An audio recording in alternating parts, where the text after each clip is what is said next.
Hola, bienvenidas, bienvenidos a un programa más de la serie Vindictas, Agendas Culturales, Desafíos de una Gestión. En esta ocasión estamos en el segundo programa dedicado a galeristas mujeres en México, sobre todo de la segunda mitad del siglo pasado, y para ello vamos a hablar de dos fundamentales galerías en el panorama nacional. La Galería Pecanins, de Ana María y Teresa Pecanins, conocidas comúnmente como las Pecas, y la Galería Sloan Rakota. Comenzamos. En las últimas décadas del siglo XX, el arte producido en México cambió, y con ello las lógicas del mercado. Después de la generación de la ruptura, de los grupos y de los neomexicanismos, todos ellos hegemónicos en los años 60, 70 y 80, hicieron su aparición algunos colectivos surgidos en los 90, para después generar modalidades artísticas individuales y de evidente espíritu autónomo, y con la enorme diferencia de que no buscaban ligarse a las instituciones museales. La posmodernidad, entendida como una condición contemporánea, no un estilo, se apoderó de los escenarios culturales y, en consecuencia, de los mercados. Se consolidaron proyectos estéticos que tenían como objetivo ejercer la libertad de creación, ya no solo de objetos, sino de acciones artísticas, de romper con los moldes matéricos, de recrear lo simbólico a partir de maneras ingeniosas y provocativas. El contexto artístico en México se internacionalizó y llegaron ferias comerciales, anuales o bienales que intensificaron la compleja relación que tenemos con la globalización. La entrada del nuevo milenio demostró que la inserción del arte mexicano contemporáneo en la globalidad era una realidad. El éxito del mercado del arte, que a finales de la centuria pasada se vivió como un boom comercial, se reflejó en la existencia de un mayor número de galerías, expansión que habla de un intercambio mercantil más robusto e internacional que en la medianía de ese siglo. Así, se produjo un optimista y exaltado escenario cultural que continúa hasta hoy. Estamos entonces en este programa de Vindictas para hablar de mujeres galeristas en la segunda mitad del siglo XX y tengo el honor de compartir el escenario con dos queridas colegas y amigas, Pilar García, Patricia Sloan, a las que les doy la más cordial bienvenida a este espacio que es de todos nosotros en TV UNAM, y para hablar de la Galería Pecanins, de tres hermanas fantásticas que iniciaron un proyecto, una aventura, una fascinante experimentación con el arte de México de la segunda mitad. Pilar. Muchas gracias, Ana. Bueno, pues estoy muy contenta de poder hablar de estas tres personajes que comentas, que fueron tres mujeres muy audaces, que realmente lo que yo creo que caracterizó su visión como galería fue su audacia. Ellas vinieron a México en 1950, venían de España, su padre vino a hacer un proyecto de una fábrica y se quedaron aquí, decidieron quedarse. Para 1964 ellos abren una galería en la zona rosa, que era el lugar que estaba realmente en boom y donde sucedían todas las cosas en ese momento, ¿no? Después del desarrollismo, pues el lugar que más florece es la zona rosa. Muchos de los lugares que estaban en las galerías en el centro se pasan a la zona rosa y era un lugar muy interesante porque era un lugar que, aparte que estaba lleno de cafés y librerías y galerías, era un lugar también de tolerancia, donde había minifaldas, donde había pelo largo, y entonces era un lugar como muy interesante. Entonces, bueno, las Pecas, que eran Ana María, Montserrat y Tere, ellas deciden abrir en 1964 una galería. Estos personajes para ese momento, dos de ellas ya estaban divorciadas y Tere era viuda. Entonces eran tres mujeres solas que tenían que valerse la vida por sí mismas y que tenían que trabajar para poder mantener a sus familias. Entonces, lo cual hace que ellas decidan abrir esta galería. Al principio, Tere había trabajado en la Galería Tussauds y Montserrat y Tere también empezaron a decorar hoteles, y es por eso que alguien les comenta que por qué no abren una galería. Y esta galería fue muy particular, un poco porque yo creo que fue de las galerías que más artistas latinoamericanos acogió en su haber, y también porque fue la galería que durante las dos primeras décadas de los 60, en la galería y la década de los 70, más mujeres exhibió. Entonces me parece que la galería terminó de funcionar hasta 1999, que es cuando mueren las hermanas. Y dos de las hermanas. Y bueno, tenían como cosas muy especiales. Por ejemplo, las 3 hermanas nacen el mismo año. Monse era la mayor y Tere y Ana María eran gemelas, pero las 3 nacen el mismo año. Y cuando mueren, primero muere una de las gemelas y a los 4 meses muere la otra. Monse hace poco que se acaba de ir, pero bueno, realmente son tenían como muchas características. Y yo creo que, bueno, otra de las cosas que también caracterizó esta galería era el ambiente que tenían, ¿no? Era una galería en donde convivían y había complicidades con cineastas, con escritores, con artistas visuales, obviamente, pero también reunían a una sinfín de gente súper interesantes y como muchos de ellos como una gran fraternidad. Sí, y ¿por qué cuando hablamos de las pecas hablamos generalmente de 2 y dejamos un poco atrás a Monse? Porque la galería comenzó con las 3, pero luego Montserrat se casó con Brian Nissen y decidieron irse a vivir a Nueva York. Entonces, cuando se van a vivir a Nueva York, Monse ya estaba muy lejos y ya no podía seguir atendiendo la galería. Entonces, cuando se quedan Ana María y Tere principalmente. Pero, bueno, siempre, aún así, Brian siempre fue de los artistas que estuvo presente en la galería y siempre estuvo en contacto con las 2 hermanas. ¿Quiénes otros artistas estaban privilegiadamente exhibidos en la Galería Pecanins? En realidad estaban casi todos los artistas que hoy en día conocemos ya dentro de los artistas como muy conocidos, pues desde Manuel Felgueres, Vicente Rojo, pero también estaba Alan Glass, estaba también Marta Palau, Helen Escobedo, Joy Laville, por ejemplo, y luego con otras generaciones estaba Gianni Pecanins, estaba Macotela. En realidad, bueno, en las 4 décadas que duró la galería, pues incluyó artistas como muy interesantes. Y quizá también lo que caracterizó a esta galería es que eran muy atrevidas porque presentaban cosas que en ese momento eran como de vanguardia o eran poco vistas. Quizá fue de las galerías que presentó los primeros performances, ¿no? Las galerías que también presentó arte objeto, por ejemplo, o fotografía, o collage, o dibujos, exposiciones especiales de dibujos. Entonces, el abanico de formatos era muy amplio y el abanico de tendencias también era muy amplio. Muy bien. Es entonces una galería de riesgo, de aventura, de experimentación, de vanguardia, incluyente, con apertura hacia diferentes manifestaciones artísticas. Vamos a una pausa, a una cápsula y regresamos. La Galería Pecanins se fundó en 1964 por las hermanas Montserrat, María Teresa y Ana María, quienes llegaron de España a la Ciudad de México en 1950. Cariñosamente se les llamaba las Pecas. Montserrat tuvo una formación artística. Ana María se había dedicado a la pintura y al diseño de interiores. María Teresa trabajó en la Galería Tussaud, experiencia que le permitió conocer el funcionamiento de un espacio comercial y conocer a las y los artistas de la época. Seleccionaron tanto la obra de artistas consolidados como propuestas jóvenes, tanto nacionales como internacionales.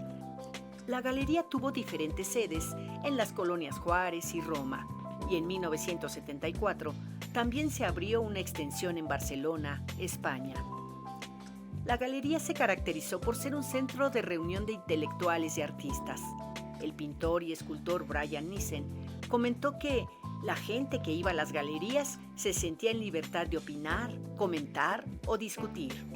En el ambiente se mezclaban todos los artistas, los cineastas, los periodistas, los actores, los escritores. El ambiente era más íntimo. La Galería Pecanins fue factor fundamental en la materialización de eventos ahora míticos de la historia del arte en México, como la conformación del Salón Independiente entre 1968 y 1971, en contraposición a las políticas culturales gubernamentales. Se les reconoce como impulsoras fundamentales del posicionamiento de nuevos movimientos artísticos. en específico la generación de la ruptura, y como apasionadas gestoras de las prácticas artísticas más novedosas de la segunda mitad del siglo XX. Tras la muerte de Ana María y María Teresa, lamentablemente la Galería Pecanins cerró sus puertas en 2009. Continuamos con Vindictas, Agendas Culturales, programa dedicado a galeristas de la segunda mitad del siglo XX en México, especialmente las Pecanins y Galería Sloan Rakota. Para ello tenemos aquí como una invitada especial, muy, muy especial, a Patricia Sloan, que va a darnos un testimonio perfectamente bien documentado con toda su biografía de lo que hizo con la Galería Sloan Rakota cuando la inauguró, la fundó para cubrir qué perfil, con qué objetivo, cuál era el panorama del arte en México cuando fundaste Galería Sloan Rakota. Cuéntanos. Pues mira, qué feliz casualidad que el tema anterior fue el de las pecas, porque esa es la galería que yo frecuentaba de niña. La hija de Mayra Landau, Dominique, era mi amiga del liceo, y entonces íbamos después de clases a las pecas, en la zona rosa aún. Entonces realmente eso es, digamos, mi antecedente personal respecto a lo que era entrar a una galería mexicana, aparte de después haber empezado, incursionado ya como adulto, pues, en ser visitante de galerías. Yo, como sabes, estaba involucrada en una carrera diferente dentro del cine y sentía que tenía yo mucho más que dar en otras áreas de la cultura nacional.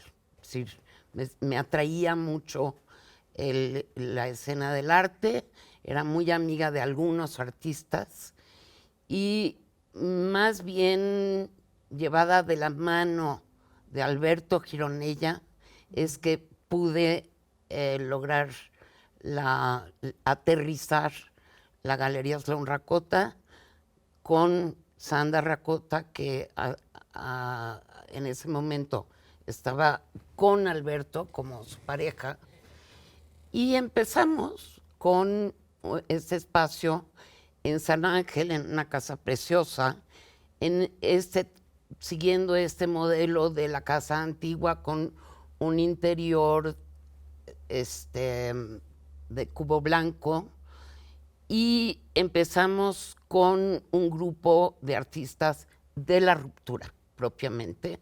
¿Qué es lo que pasaba? Que los artistas que estaban saliendo de las escuelas no tenían espacios para exhibir, y esto era el siguiente paso que nosotros teníamos que dar. Entonces yo empecé, de hecho, a trabajar con Patricia Ortiz Monasterio y con Jaime Riestra, quienes nos ayudaron a montar las primeras 5, 6 exposiciones de una manera súper profesional, porque Patricia había estudiado en París y había estudiado museografía. Jaime Riestra venía del cine conmigo, entonces realmente era una comunidad la que formamos con los artistas, con los fotógrafos. Héctor García era muy cercano a la galería, Gurrola era muy cercano a la galería, en fin, era un lugar de encuentro mucho más que pretender hacer una galería negocio o mercado del arte, porque en esa época no se usaba la palabra mercado del arte o la expresión mercado del arte. Fue algo que vino ya en los 90. Entonces, todo estaba por hacerse, todo estaba por descubrirse, y todos los artistas que queríamos integrar, pues tenían que pasar por un periodo de prueba para saber si íbamos a poder hacerles una exposición Individual o colectiva. individual o meterlos en una colectiva. En fin, todo esto nos ocupó esa década de los 80s. Y no fue sino hasta después de esto que realmente yo siento que se empezó a consolidar una nueva visión de un mercado mixto entre la generación de la ruptura y los artistas que habían surgido durante esa década, incluyendo los neomexicanistas, incluyendo los post-ruptura, incluyendo los artistas que habían salido de los grupos. En fin, todo esto se tenía que delucidar y que encontrar su propio camino. Muchas gracias. Te agradezco este valioso testimonio y nos vamos a una pausa.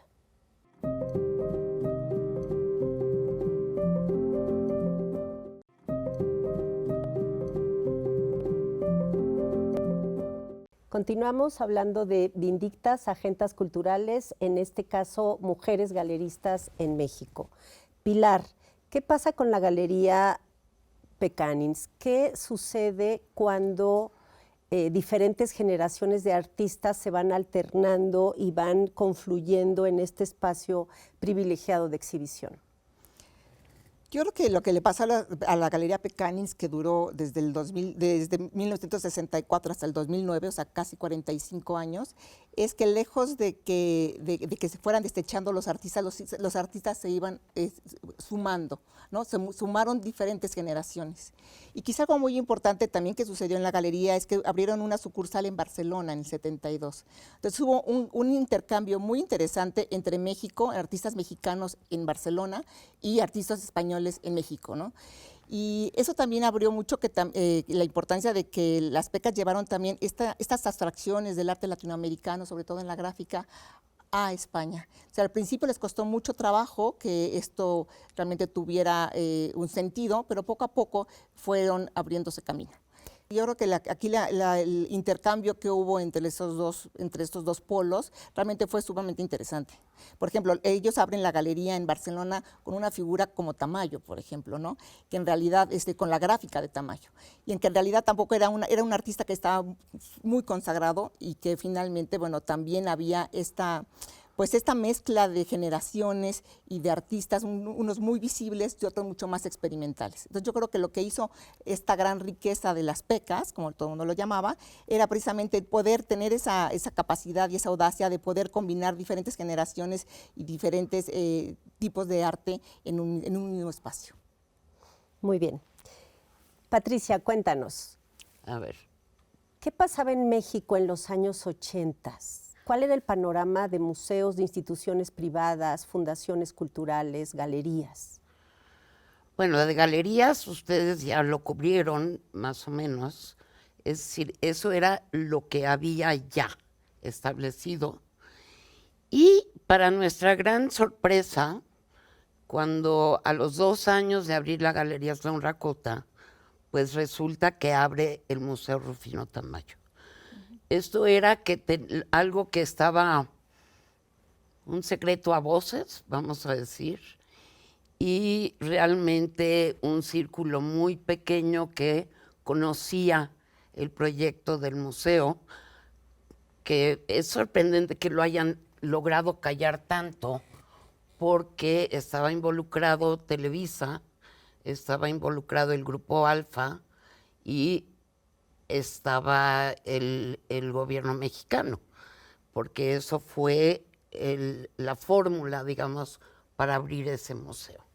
Y eso obviamente desencadenó o abrió unas puertas enormes para continuar ese intercambio internacional en el que México siempre había tenido una entrada, pero aquí era una puerta enorme que se iba a permitir que el público mexicano tuviera acceso a los grandes artistas internacionales. Y esto fue un cambio brutal para todo el mundo. Para esto hay que decir que en México no tenemos formadas colecciones de arte internacional.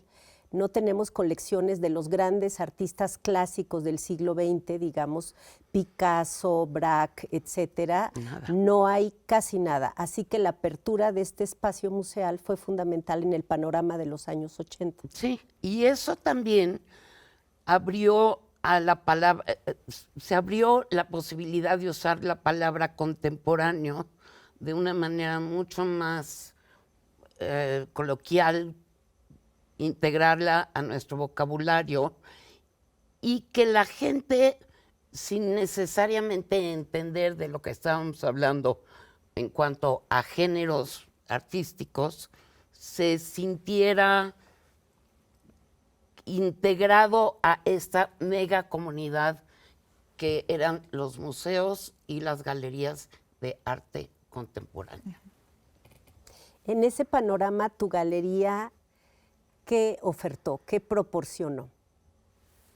Pues otra puerta, yo diría, y sobre todo una actitud.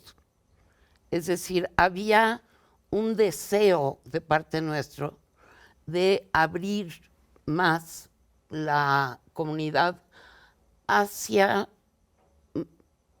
actores más jóvenes, hacia propuestas artísticas más audaces, más atrevidas, soportes. En fin, había mucho trabajo que hacer en ese sentido y eso, claro que siguió hasta nuestros días. Muy interesante, te agradezco mucho en los comentarios que me están dando varias ideas que espero continuar en la siguiente parte. En este momento nos vamos a cápsula, por favor. Patricia Sloan comenta: la apertura de la Galería Sloan Rakota es el resultado de mis 10 años en el ámbito del cine, al lado de figuras como Carlos Velo y Rubén Gámez, el más radical de los idealistas y de los inconformes. A fines de los 70 en Nueva York, empecé a rondar las galerías de Soho, el primer barrio que se gentrificó mediante un mercado del arte contemporáneo. Con esas ideas en mente, invité a Sandra Rakota a ser mi socia en esa aventura. Fue con el respaldo de algunos miembros de La Ruptura, como Gironella, von Gunthen, Cohen, Cuevas, que conseguimos hacer un primer programa diseñado para acreditar el espacio en la comunidad cultural de vanguardia en aquel momento. Nuestro programa abiertamente experimental congregaba a la comunidad cultural joven, reunida en torno a las nuevas formas de hacer arte interdisciplinario y la multiplicación de los soportes dentro del espacio del cubo blanco. Esa constelación de artistas y groupies que compartían sus ideas y su conocimiento fueron la semilla que alimentaba esa realidad utópica y alternativa. A partir de 1980, la Galería Sloan Rakota fue sin duda un sitio fundamental de encuentro para artistas de diversas generaciones, hasta que cerró sus puertas en 1995. Ese año fue el parteaguas del mercado de arte contemporáneo mexicano, ahora protagonista de la burbuja global. La intuición de abrir la Galería Sloan Rakota se había convertido en bola de cristal.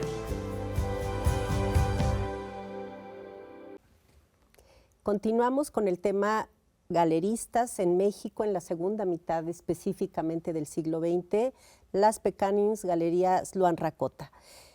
¿Qué pasó cuando el tiempo cambió, la situación cambió? ¿Cuáles son las circunstancias que hicieron que este mundo se transformara? Bueno, yo creo que el cambio más radical es en la década de los 90, ¿no? Es cuando el mercado del arte ya como mercado como tal entra en escena y pues también cambia mucho la dinámica de las galerías. Un poco te comentaba al principio, cuando en los años 60 muchos de los artistas podían o acostumbraban exhibir de manera simultánea en diferentes galerías, o sea, era mucho más abierto. En los años 90 el mercado es mucho más estricto, ya hay galerías con mucho más exclusividad y el mercado también se convierte mucho más internacional. En los años 60, cuando empiezan la Galería Pecanins, en realidad está el desarrollismo, en México está en un boom, y quien está comprando arte en México es la nueva burguesía. Quien está comprando arte en México son esta nueva personas profesionistas que ya tienen una carrera, y también los propios artistas compran mucho arte de sus colegas. En realidad el mercado era mucho más interno. En los 90 el mercado cambia y se va internacionalizando. Entonces realmente las cartas son muy distintas. En los años 60, por ejemplo, 70s, 80s, las becas podrían tener proyectos muy alocados, como por ejemplo hacer como una acción que se llamaba el pastelarte, que era un pastel enorme en donde todo el público comía pastel, y esa era como esa la acción. Donde Marcos Curtix también a veces hacía grandes acciones y que bueno, eran cosas que realmente no tenían un mercado y que sabían que no iban a vender, ¿no? Y sabían, pero que era importante que se abrieran ese tipo de manifestaciones precisamente para llegar a otro lugar. Ahora, yo agregaría que sí, durante toda la década, esa década de los 80s, no había un mercado por sí mismo, es decir, seguía siendo muy conservadora el comprador de arte, era muy conservador, y las galerías tenían que atraer a un nuevo coleccionismo, pero no lo íbamos a hacer nosotros por nosotras mismas. Teníamos que hacerlo como parte de toda una escena. Y ahí lo que sí ayudó muchísimo fue la exposición de 30 siglos de Nueva York. De Nueva York, en el Museo Metropolitan, que viajó de Nueva York a San Antonio, a Los Ángeles, Monterrey y México. Pero es una exposición que venía con mucho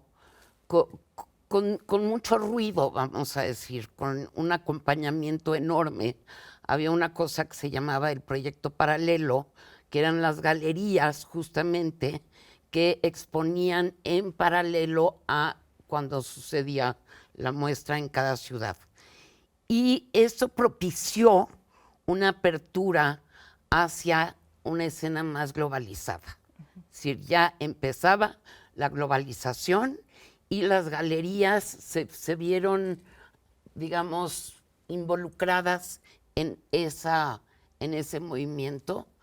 Y yo creo que fue a mediados de la década de los 90 que esto se consolidó en lo que podemos llamar un mercado, que desafortunadamente yo nunca tuve una bola de cristal y no me di cuenta de que esto iba a suceder en el 96 y yo cerré en el 95.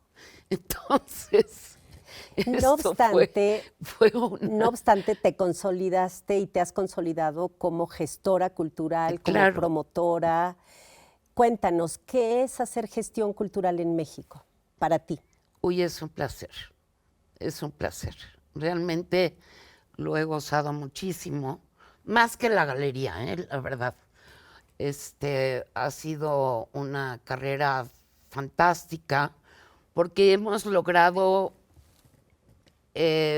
extender la actividad del arte contemporáneo. Como ustedes bien saben, bueno, Pilar y yo fuimos colegas durante mucho tiempo en el MUAC y eso para mí es un proyecto que consolida el trabajo que yo inicié en noviembre de 1980 y lo veo constantemente dar frutos hasta la fecha en que estamos ahorita, renovado. Hasta el 23. Son 43 años. De gestión cultural en México. Y muy fructíferos.